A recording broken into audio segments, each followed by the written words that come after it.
Happy birthday, Taurus. To those of you born at the end of this month, okay, happy birthday. Planets will be moving into your sign soon enough. Okay, so actually, where planets are right now, Aries, the sun is in Aries right now in your 12th house. That's where you have the sign of Aries. Mercury's here just up until, let's see, the sun's up here till the 19th before it moves into your first house. And Mercury is just here up until like the 4th. Mercury has been here like since March, like since mid-March, something like that. So it's getting ready to move, and it does move into your sign on the 10th. And it's moving actually very quickly, okay, because it moves from your sign into Gemini on the 29th. You have Gemini in your second house, but we're going to cover that next month because it's just at the end of the month, you know, only those 2 days, 29th and 30th, so it's really not affecting you too much, okay? Having Mercury in your sign is far more important than in your second house, okay?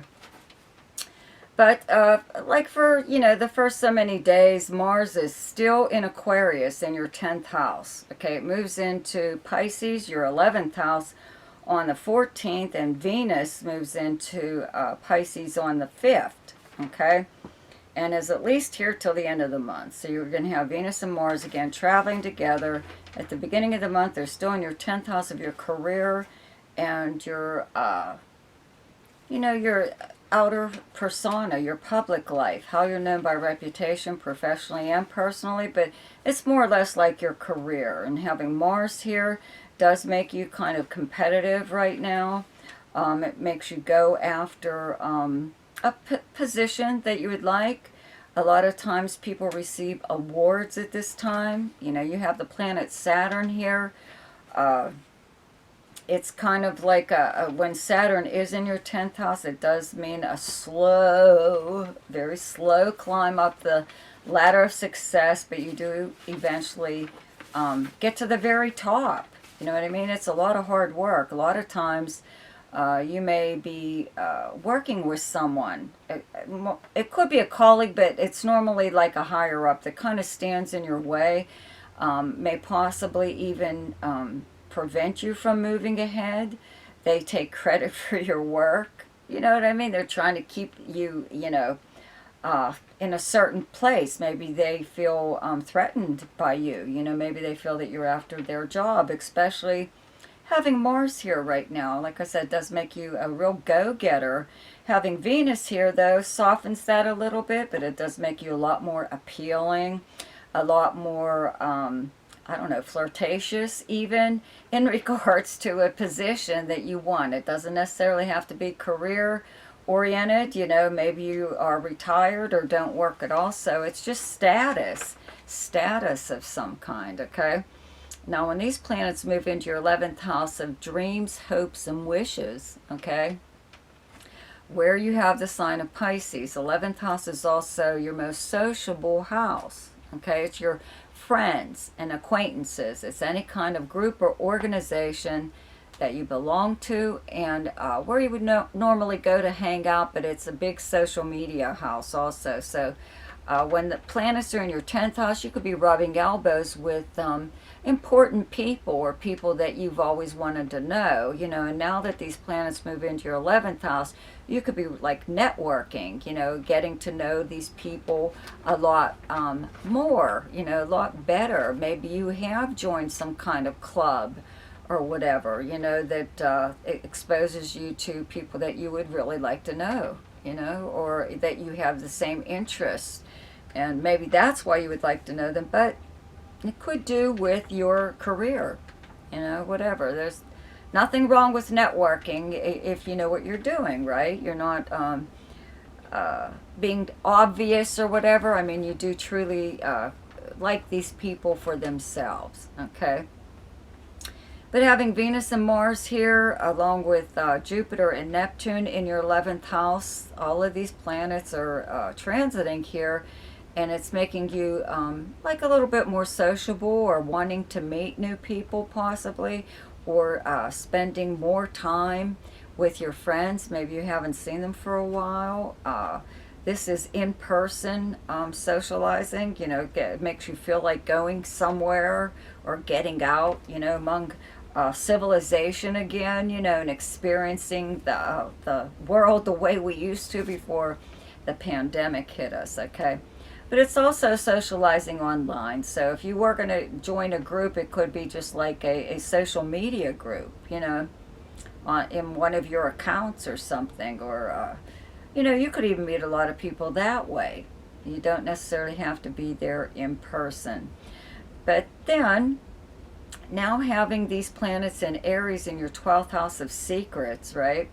And behind the scenes occurrences taken by you or someone else. Okay, usually when planets are here, it's your downtime, your time of solitude, a time where you get to recharge your batteries or spend time alone, the way you would like to, you know, just be by yourself and enjoy reading a book or watching a movie, you know, without somebody commenting on it. You know, you just want to sit there by yourself. But a lot of times recently, because we've been forced to stay at home, you know, about like the past 2 years, a lot of people don't need downtime anymore, you know.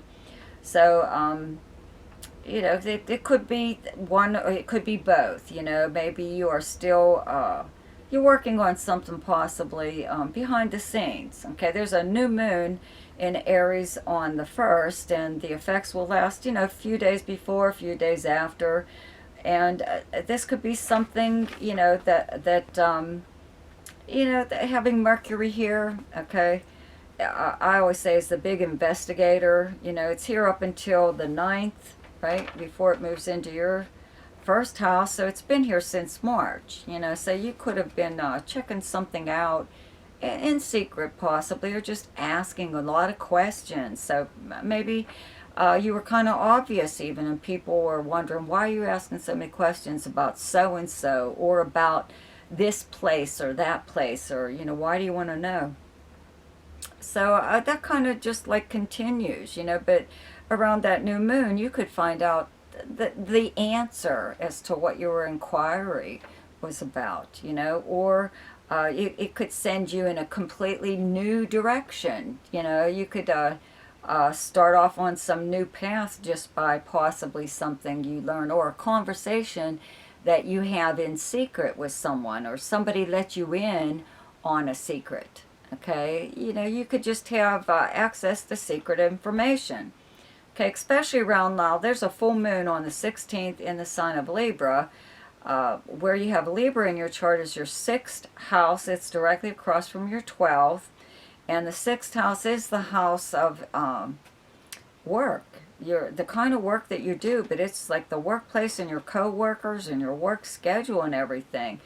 And just because the month starts off with planets still in your 10th house of your career, I'd have to say something is going on still, like in the workplace or in your career. Okay, so around that new moon on the 1st, you could find out something or other, right, as far as the secret goes, and it could be work related. Okay, around that full moon is when it comes to light, more or less, you know, and everyone knows about it, and there's some kind of consequences for someone, not you, though I doubt very much if it's you, but a coworker or your company in some way or other. You know, if you're self-employed, that's a different story, though.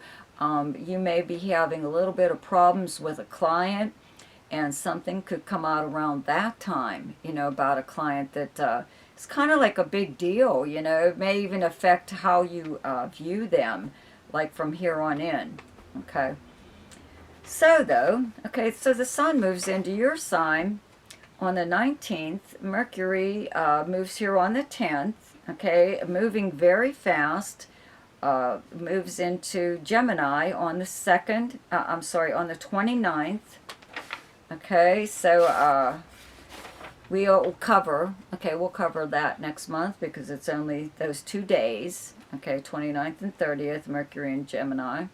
So we're more interested with it being in your sign as fast as it is, okay, from the 10th through the 29th. The Mercury just zips right through Taurus, And you have to always remember that you have the planet Uranus in Taurus, right? It's transiting in your sign. It's been here for a few years, so it brings a lot of unpredictability to your life. A lot of times now, especially with Mercury, and it's moving direct. Mercury's moving direct, but it will, you know, eventually hit conjunct your sun and whatever other planets that you have in Taurus, your ascendant and everything, and a lot of times you end up blurting out stuff that you didn't mean to say.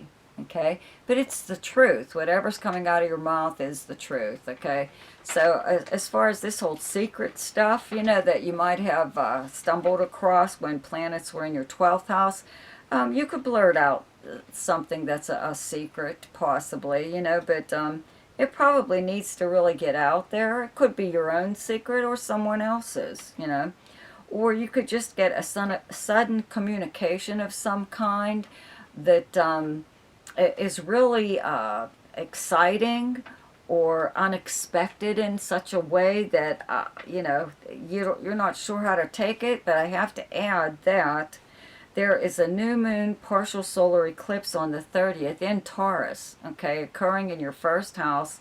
So this new moon will last a little bit longer because it will have the effects of an eclipse on it. And new moons bring new beginnings. Okay, so whatever it is, I believe it's something good. It's happening in your first house. It's a new start with something. Okay, so, you know, it could be very sudden, whatever you hear at this time. You know, having the sun in your first house, you're like the center of attention. Even right now, you know, when the sun is in your first house, you're all lit up, so people can't help but notice you. So, you know, maybe you're having a really nice birthday, or even a surprise birthday, or a party, or something like that, or you hear from someone that, like, a total blast from the past that you had, you know, you can't even believe you heard from them, or you received something, you know, really nice in the mail. You know, as far as a gift goes, even. You know what I mean?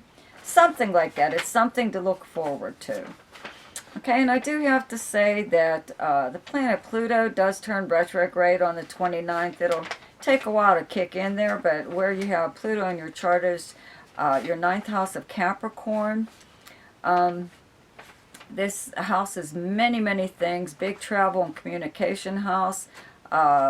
The law, legal matters, higher learning, travel, long distance travel, foreign travel.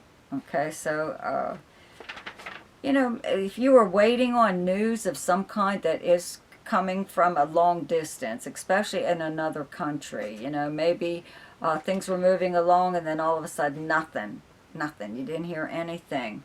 A lot of times retrograde periods bring that kind of period, but a lot of times it's kind of like a review. You get a chance to review, or you finally receive something that you weren't able to get. You know, you receive a communication, or you receive something in the mail, you know.